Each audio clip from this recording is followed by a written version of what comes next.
One Piece. Oh my God. This is One Piece chapter 1043. Let's face death together. 3 exclamation points. The cover page is not really anything crazy. Really not. Brule and Oven just get to Whole Cake Island, but it is still destroyed, it looks like, from the battle that the Straw Hats had there. So I really couldn't tell. Yeah, you can see the cake falling over. So, I guess it's still fucked up. But anyway. I'll take your word for it. Yeah, it's nothing crazy. Next week will probably crazy. No, but last chapter we left off, Kaido seemingly has defeated Luffy with the help of the CP0 guy who came in and did Luffy dirty there with the attack. So the Kaido's attack has landed, unfortunately, and Luffy is actually defeated. It's all the Gear Forth running out of his body. Yeah, Kaido's just looking up at the steam, at the potential that he had, and just being like, damn, this sucks. Meanwhile, down below, Momonosuke notices that he cannot hear Luffy's voice anymore using the observation hockey. Luffy falls to the ground, regular mode, and it's official. The narrator declares Kaido, King of Beasts, the winner of the battle on the roof of the Skull Dome. And now it's just... That's how we knew it was real. Oh, yeah. Now it's just Kaido and CP0 guy, and Kaido is immediately like... He's like...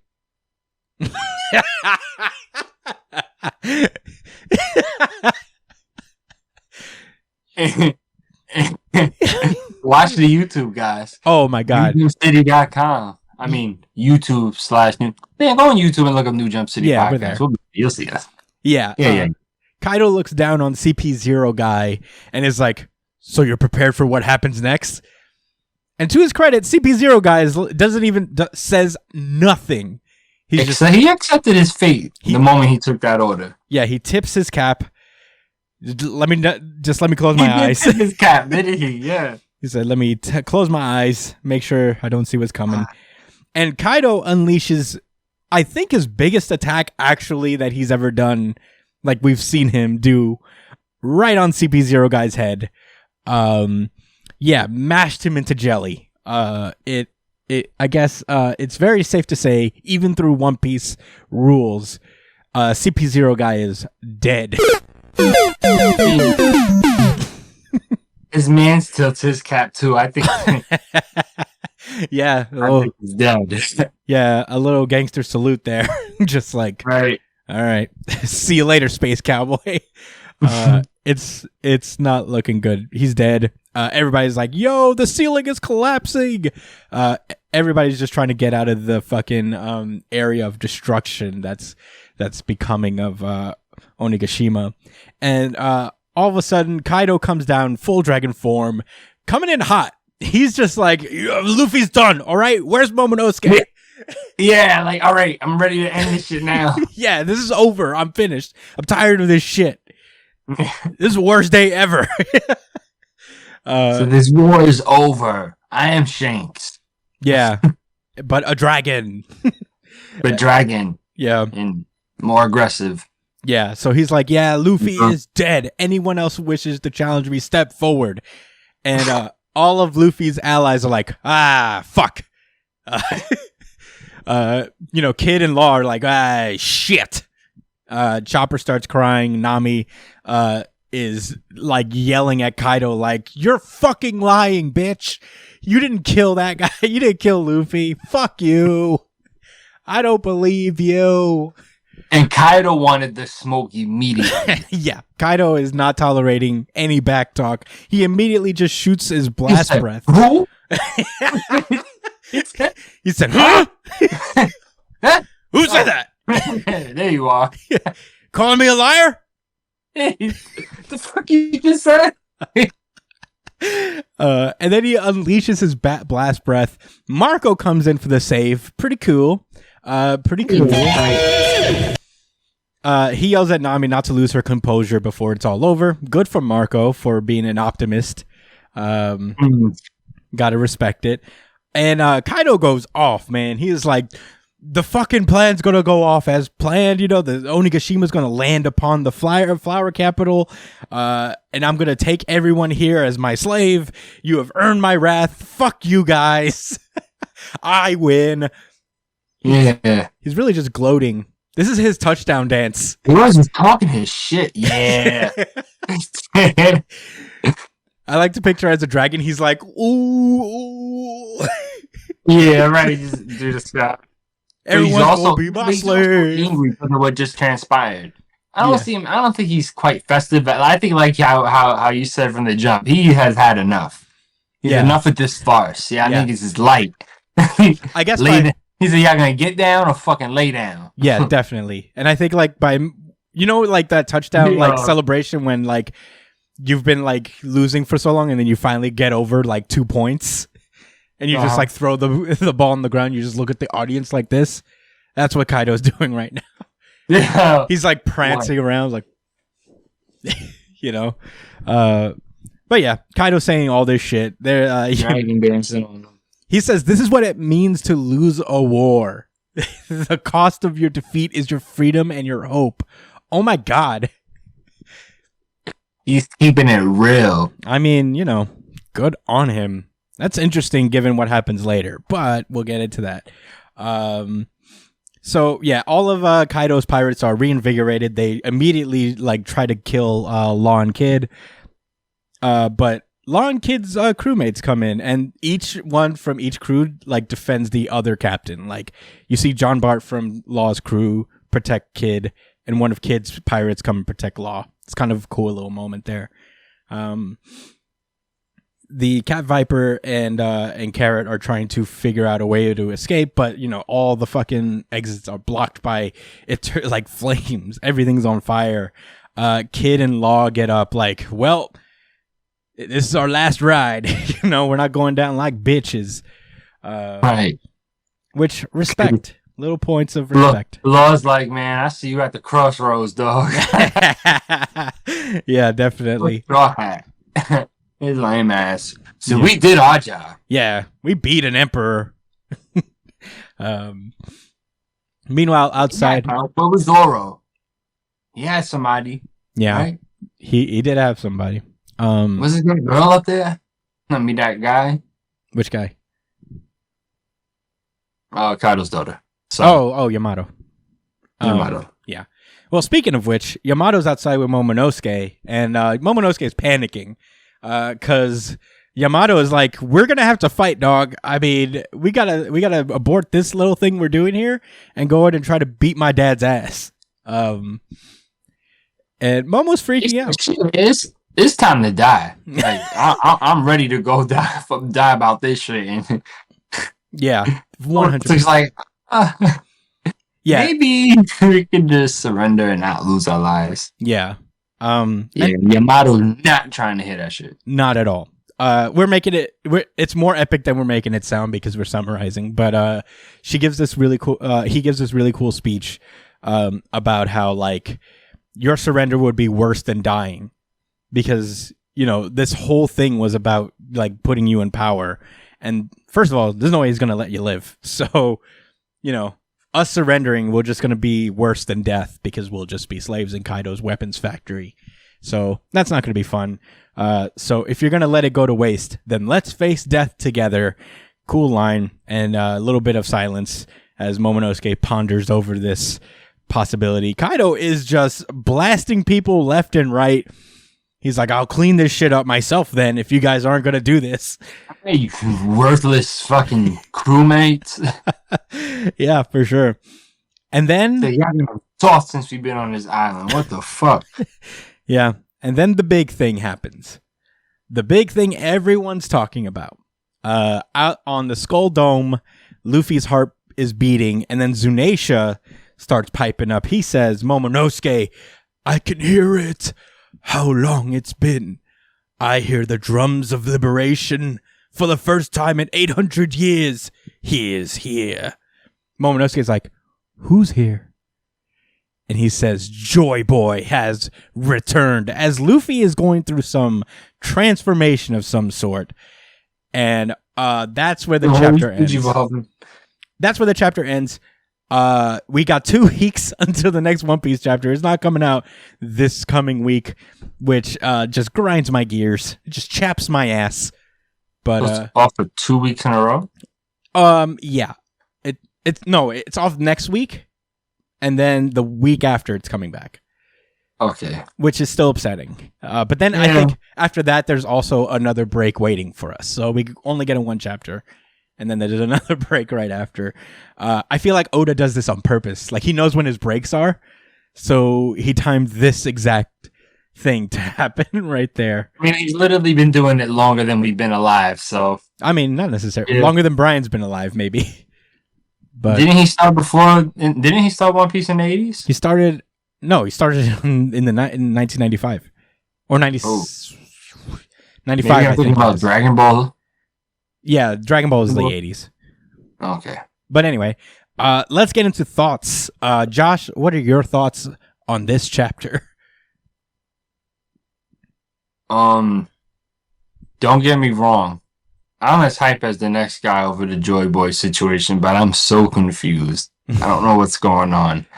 My initial thought, what was going on with Luffy, is that this is not Joy Boy himself, but this is Luffy manifest, like awakening his fruit, which is what Joy Boy probably had. He probably had the rubber fruit, but it was unrecognizable because he had like awakened it by the time he started, having notoriety and such. At the time, by the time he was making moves and being a revolutionary, he probably had already awakened his fruit. So they probably, that's why so many people didn't put it just 2 and 2 together, and probably why Kaido laughed it off when he said, "You're no Joy Boy." He said that for a reason. He probably knew that he used to have. Kaido looks old AF. Yeah. So I'm sure he was probably around when Joy Boy was a child. Probably still a grown dragon man. Yeah, definitely. Definitely old. Anyway, yeah, I think he's awakening. I think this is metaphoric. I don't think it's actually Joy Boy coming through his body. Does anyone think that? I mean, rebuttal first. There's a lot. I'll get into it when I get into my thoughts, because I actually have a list of all of the differing theories that people have. Fair. Let me finish. Brian. I don't think I have any actual thoughts, so I can move it to Brian. All right. So this chapter definitely did stir up some a lot of thoughts about this chapter. Oh yeah. Like, everybody was talking about it for sure because, it's a pretty big deal.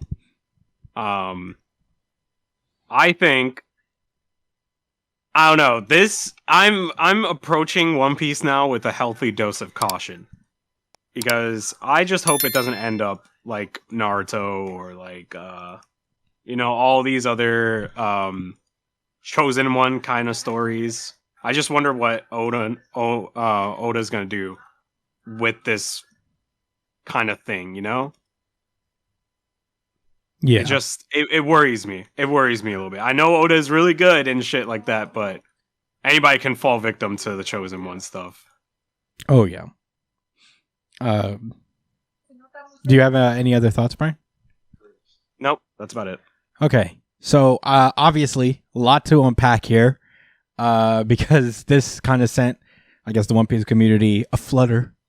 Yeah, let me hear about it. What's going on? Okay, so I mean, everybody has their. I mean, there's a lot of prevailing theories going around, mostly because we know jack shit about Joy Boy, so there's no real inferences we can make. Sure. And I guess like I have 2 ideas as to what this could mean. So it's either a lot of people are like Luffy is a reincarnation of Joy Boy, so that's under the assumption that Joy Boy was an actual person, and Luffy is just like the second coming of this person. And what I think it is, which I fall under the school of thought that Joy Boy is not a person. Even I would say that Joy Boy is like a title or a spirit of some sort that passes down from people to people. I believe that it started with Nika, and then it became Joy Boy, and now it's Luffy. Who's Nika again? Is that remember the sun god? Huh? Remember the sun god that they mentioned earlier? Mm-hmm. There's these like little like emblems of like freedom, like symbols of freedom in Nika and Joy Boy. So I think it's more that. And I saw this really cool comment somewhere, like maybe on TikTok. Somebody said that like anybody with the D can be Joy Boy. Like they're all in theory candidates to become Joy Boy. And I really like that theory a lot. Yeah, I mean, who can say for sure? There's not even anything like, unless Oda himself goes back and shows it to us, I don't think there's much we can go back and even kind of infer, because Joy Boy is brought up so sparingly throughout the series. But the reason I think it's more not an actual person is because the way Kaido talks about him is that you couldn't be Joy Boy, like he says it. I think as if it's a title, as if it's like something ethereal out there, something like non-tangible. That Joy Boy represents something more. Maybe it could have been a person named Joy Boy, but Joy Boy as a concept is probably something that has been alive ever since the start. So that's symbol of freedom. Yeah, something like that. And I think it's very interesting if they go through with this thing where Luffy is something of a chosen one.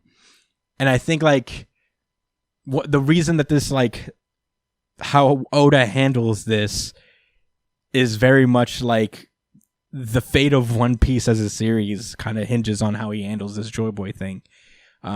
Because Luffy is all about freedom.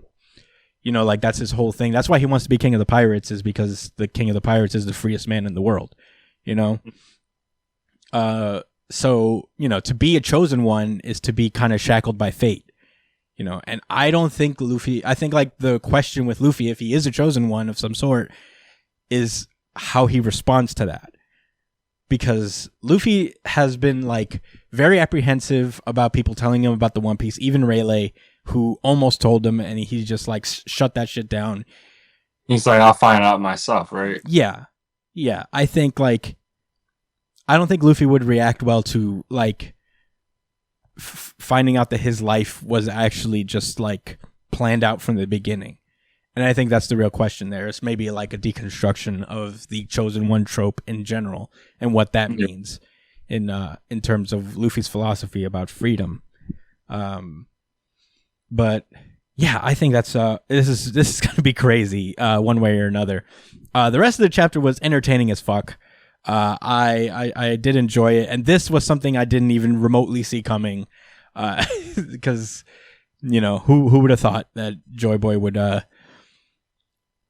just emerge. Here's a unique theory of mine, is that maybe because there's been talk about the gum fruit, and maybe if Joy Boy is a person, maybe there's something about the devil fruits that if you're in tune with them enough, and if you've awakened them, part of your spirit lives within this fruit.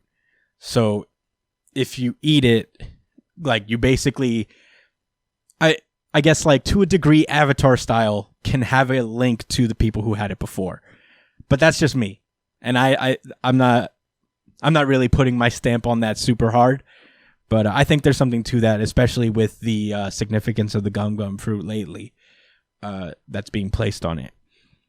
I think, if you don't mind me, but I think there's still room for it to be a situation where it's not about Luffy being the chosen one, but about him just being the most adequate for that role. Like when Zunisha says Joy Boy, that can still very much mean like we have found our Joy Boy, like our next, Mm-hmm. And that's something that kind of Luffy blazed for himself. And I think the image that, I think it's important to say it that way. Like, if he's shackled by fate, then so the hell is everybody else, and nothing anybody else is doing is of their own free will anyway, right? So what kind, I don't think that's, I think it's plausible to believe that he had the destiny in his hands, you know what I'm saying? And because of again, the conditions that led to him, getting the fruit and going through what he went through, and having going through different towns and cities and changing people and setting the gears in motion for other things happening around the world. I think he's just the number one candidate. And when I think about when they had those weird pointy guys in that picture of Luffy, I think that's what that was about. I don't think anybody was fortune telling. Although I wouldn't be surprised if someone had the fortune no teller fruit. Wait, what do you mean? Okay, do you remember when they were in Marijoa? Yeah. Those royal guys? Yeah, They looked all weird and pointy, and they had a picture of Luffy, right? There's one guy. It's Emu. Okay, Emu, my bad. I thought it was like a group of them. It was just Emu.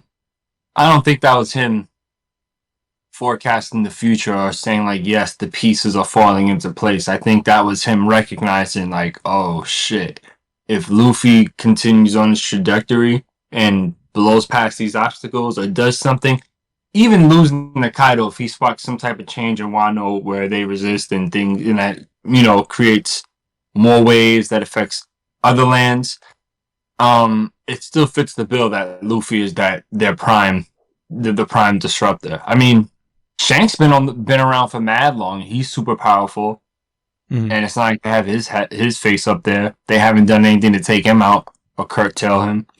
But then again, we don't know that much either. So yeah, I mean, all I'm trying to argue for is that it's very plausible that this is Luffy, blazing his own path. Yeah. Yeah, I mean, Emo had a bunch of people, like a bunch of photos on him. So, he had Shirahoshi, he had Vivi, he had Blackbeard.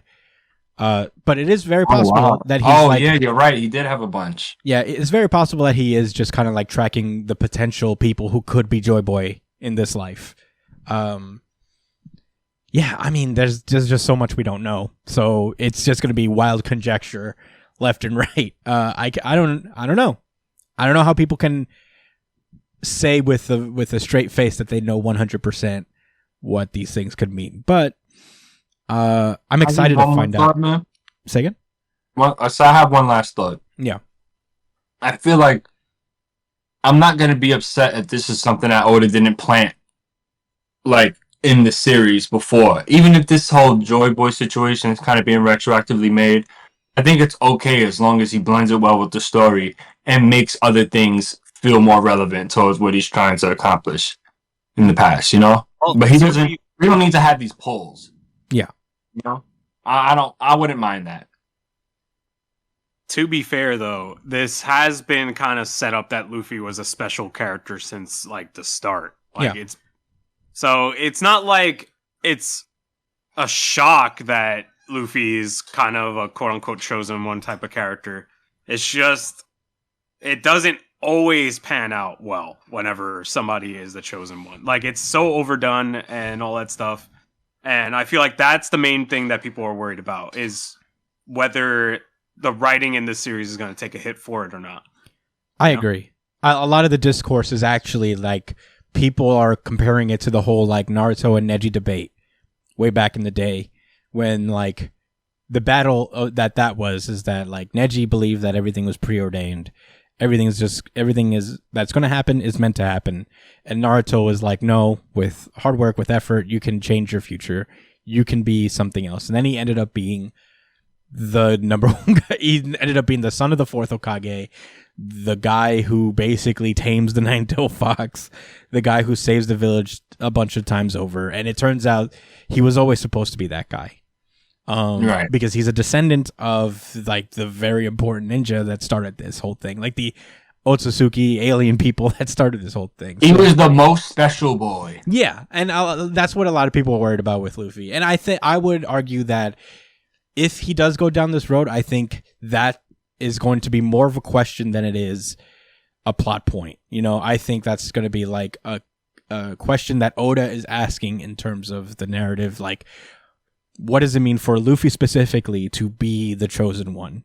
How will he take to that, given that he's doing all of this whole journey has just been about being a free guy, doing whatever he wants, going on these adventures, going where people tell him not to go.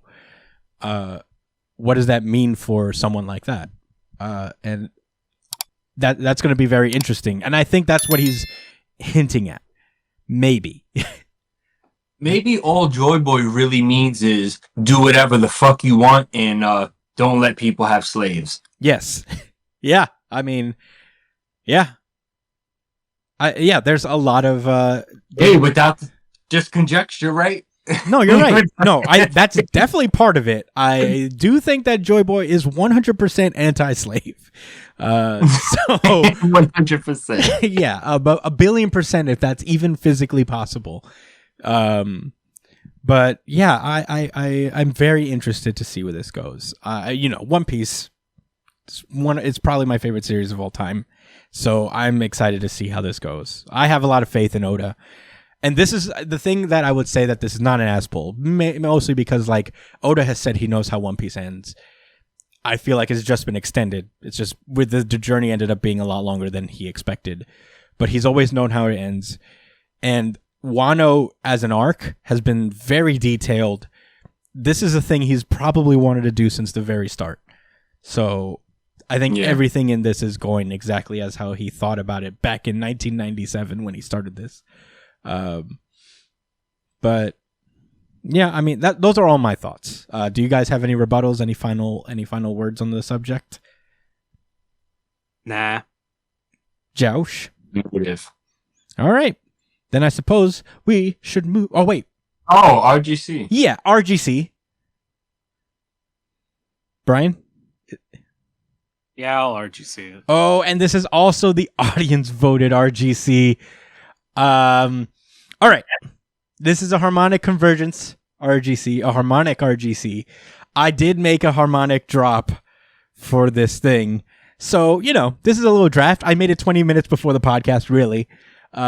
So here we go. This is our very first official Harmonic Really Good Chapter of the week. We have gathered today in celebration. Rejoice, my friends, for this is the Harmonic RGC.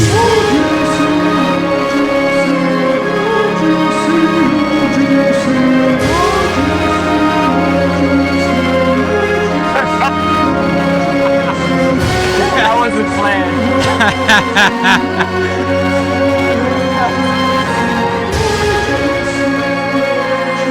Yes.